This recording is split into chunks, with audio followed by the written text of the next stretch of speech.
Hello, everyone, and welcome to Thorough Newspaper Analysis. So, today we will be discussing two articles. The first one is from The Hindu, which is titled as Embracing Energy Efficiency. So, this article has a very good message that we can learn from it, that it is very important for us to conserve the energy, and specifically, they're talking about the electrical energy in here, and how can this be beneficial not only for the environment, for ourselves, but also for the distribution companies that are responsible for distributing the electricity all around the nation. And the second article is Game On, which is from the Indian Express, which talks about the very legality of the fantasy sports in India. So, what basically do we mean by the fantasy sports, and how can we regulate them in a better and more efficient manner, has been discussed in this article. And finally, we have the News in Flash column, wherein we'll be discussing the small and crisp news points that are more important for our prelims exam.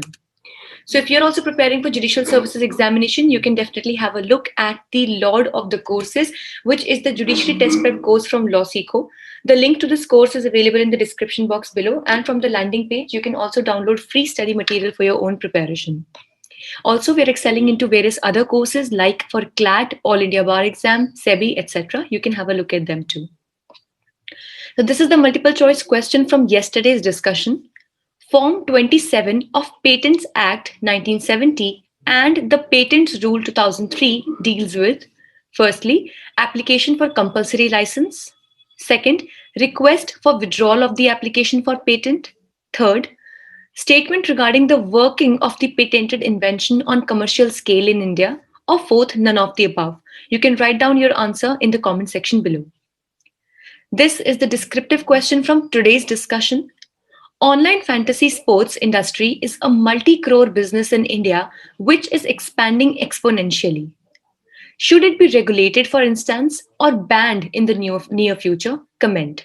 So you have to write down that what would be the best way to deal with these fantasy sports in the coming future. With this, let's discuss the first article for the day, which talks about the energy efficiency. So recently, the power minister of our country, R.K. Singh, has announced the Electricity Rights of Consumers Rules 2020. So basically, what beneficial has come up through these rules 2020 is that it lays down uniform performance standards for power distribution companies. Always keep in mind that distribution companies in short are called as discoms. So you might many a time see this term discoms. So with that we mean the companies which are responsible for the distribution of something, and specifically if we talk about in this region, so it is about the distribution of power, that is electric power. So it lays down uniform performance standards for power distribution companies and make them liable to compensate to consumers in case of violation. So basically it says that there would be some basic requirements that must be met by the distribution companies in order to distribute the power to various households, and they would be liable to compensate to the consumers if in case there is any kind of violation to any of the rules or any of the procedures or provisions as provided under these rules. On the same note, this article also talks about the importance of conserving the energy, and that by using energy efficient appliances, it can be both beneficial for the consumers and the environment, as well as beneficial for the distribution companies as well. Now, before understanding that what do we mean by the Indian energy consumption status, and what do we mean by the energy efficient appliances, one thing that we need to know is that recently, and that too not very recently, though from a few past of the years, the distribution companies in India, specifically the power distribution companies in India, are facing huge debts. So basically, what happens is the entire procedure is like, just consider that there is a powerhouse over here. Okay, so from here the energy is actually generated. Then there are various distribution companies, some are government, some might be private. So these are distribution companies that actually take the power from here, and then they take it forward to various thousands and lakhs of households. So this is how the usually generally this entire system works. So the distribution companies fall in the middle of it. Now, when they're buying the power from here, the main powerhouse, they have to pay some amount of money, obviously, for buying that power. And when they distribute this power or electricity to the various households, these households pay as a bill, pay back to these distribution companies, and then this entire money from the households is collected by the distribution companies, and a part of it is paid back to the powerhouse. Now, this is the entire procedure, so we can understand that the distribution companies fall in the middle path of it. So they are actually dependent upon the collection coming from the household, and then they pay back to the powerhouse for the exchange of the power that they had taken for distributing to the households. Now, imagine in case that the households are not able to pay properly or regularly and timely to these distribution companies.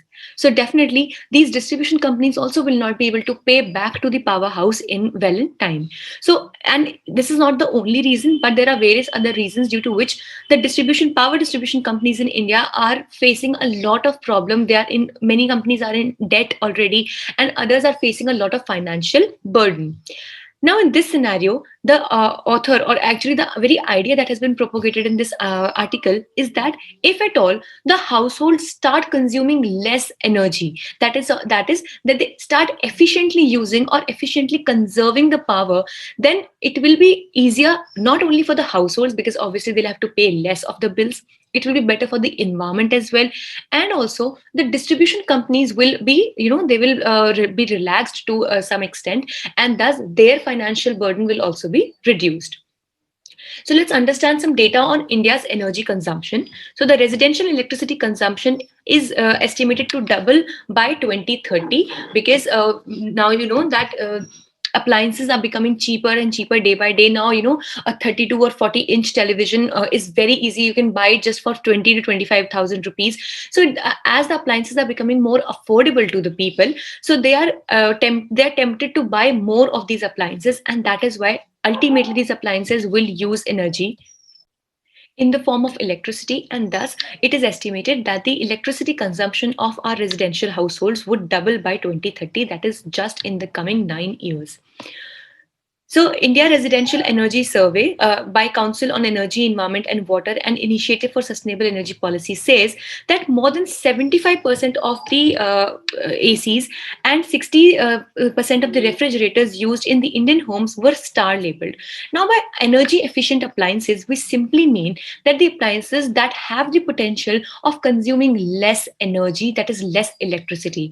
Now, you can very easily relate, you can easily go and have a look at your refrigerators or ACs, or maybe TVs also, though the number of TVs that are energy efficient is comparatively still less as compared to the ACs and fridges. But if you go and have a look at the fridge that might be there in your house, so you might be able to see that on the right corner, probably, or some of the corners of your refrigerator, there must be some star labeling. So then we can know that whether it is a 2-star fridge, 3-star fridge, 4-star fridge, as we know that they are considered to be more, efficient in conserving the energy. So it is according to this survey, more than 75% of ACs and 60% of refrigerators used in Indian homes were star labeled, and 90% of Indian homes used LED lamps or tubes. Now, as you can see, that the tube lights or the tubes or the lamps that we are using mostly in our houses are all LED, and we're not using those yellow bulbs which were typically used like 10 or 15 years ago. Now, only 3% have efficient fans, but this is something that we need to work on to, that the fans that we use in our homes are only 3% of the households are using the energy efficient fans.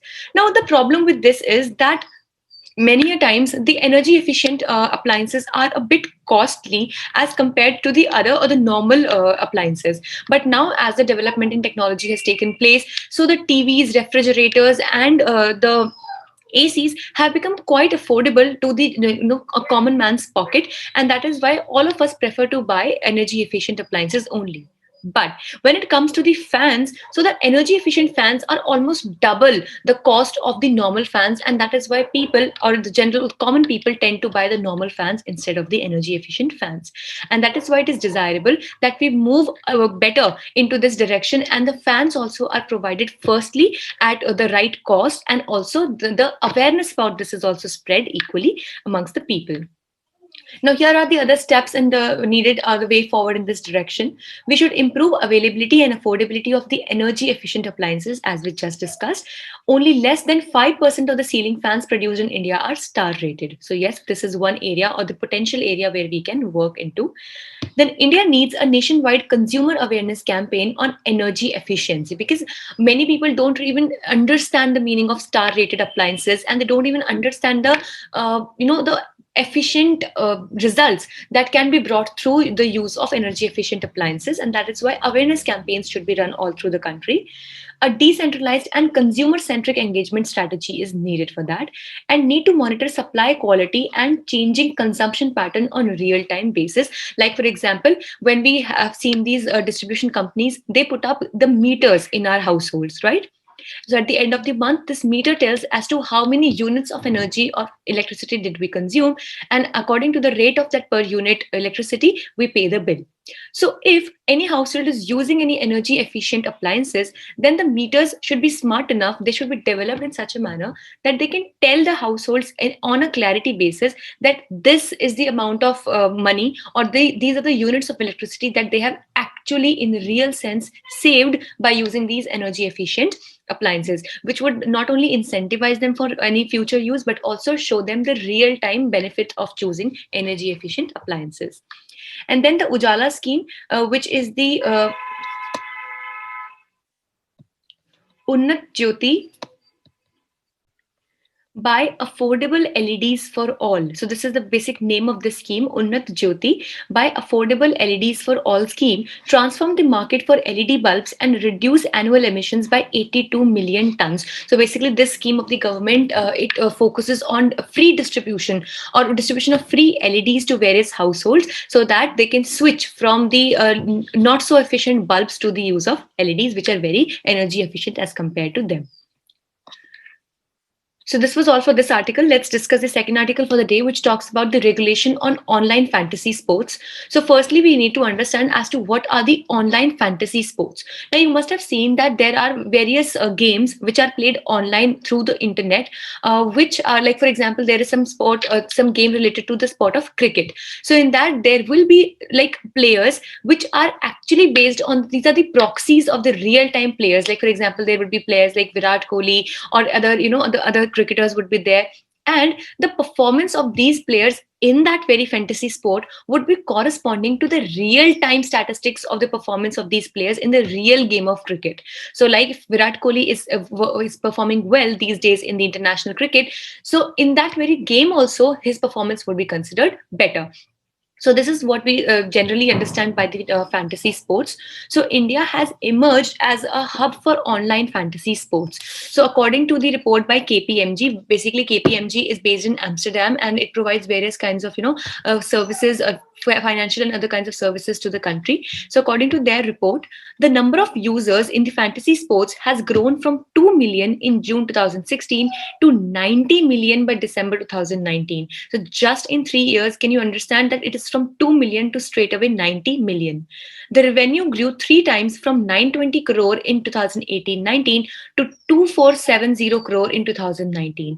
And the venture capital funding in the sector has grown from $25 million in 2015 to $337 million in 2020. So you can understand that what huge share of market capital and finances budget, and then that too, the capital has been invested in this entire fantasy sports regime, and how much is it also was expanding at such a fast rate. But there are some issues that are attached to it, because many petitions have been brought in the courts, that 6 petitions basically have been filed in the court seeking a ban on the fantasy sports, because they consider that it actually legalizes what we call as the betting. So in the normal sense, the betting on sports is definitely illegal, but it says that it is done online and it is also a form of betting on the sports. So the various judgments have linked online fantasy sports to the game of skill and not gambling. But many judgments that have been brought through these PILs, and even Niti Aayog says that the online fantasy sports are associated with skill and not gambling. It is the skill of the person who is playing these games online, that he is able to understand the the performance of particular players in any kind of sport, and then he chooses as per his intellect and understanding that what team he has to constitute, and thus it is his skill and not the betting. Betting is only by chance, but skill is something that a person learns through experience. So the absence of a unified, and the other issue that is attached to the fantasy sports in India is that absence of a unified regulatory regime. So basically what happens is that we do not have a centralized or a united regulatory regime that would regulate these fantasy sports in India, and different states have different rules regarding the fantasy sports. So as we know that different states have different regulations, and it is definitely against ease of doing business, because many a times the like for example, there is a state, for example, there is, for example, let's consider Maharashtra. So the people who are making this game or who are designing this game, they believe that there are potential users who can be there in the state of Maharashtra, but there might be a chance that the state regulations of Maharashtra are not very supportive of the online fantasy games. So this definitely would hamper their right to ease of doing business, and thus we need to have a unified system of regulation, so that equal regulation and at par regulation can take place in the entire country. So according to the Niti Aayog, it leads to the consumers having differential rights. Obviously, maybe that some users of this game in one state might have different rights, and the same user in the other state might have different rights. So this would lead to differential rights, which again is against the idea of equality, and can result in forum or jurisdiction shopping. So there might be a chance, like by jurisdiction or forum shopping, we mean that there might be a better development of a particular game in one state due to the ease of doing business that is provided by those state rules, and the other state might remain devoid of such because of this reason, and thus a jurisdiction shopping might take place. And then greater possibility of conflict of interest can take place, like for example, the BCCI officials could endorse rival platforms in the game, but that actually in the real sense might not take place. So these are the few issues that are lingering around the online fantasy sports in India. So let's see that what the future holds for these fantasy sports in our country. With this, let's see what do we have for news in flash today. Bird flu in Kerala. So Kerala was placed on high alert after an outbreak of bird flu was reported in Kottayam and Alappuzha districts. The presence of H5N8 subtype of the influenza A virus was reported in ducks, but the H5N8 strain of avian influenza has a lower likelihood of spreading to humans as compared to the H5N1, which was earlier the bird flu. This subtype was very dangerous, and it actually was it created a lot of havoc. But as compared to this one, which is seen currently, the H5N8 is substantially not very strong, or doesn't have very huge chances or likelihood of spreading to humans. So this was all for the day. We hope you had a good and informative session. If you wish to download the PDF for today's slides, please join our Telegram group. The link to this group is there in the description box below. And for any other information, you can also visit to our website. Thank you so much.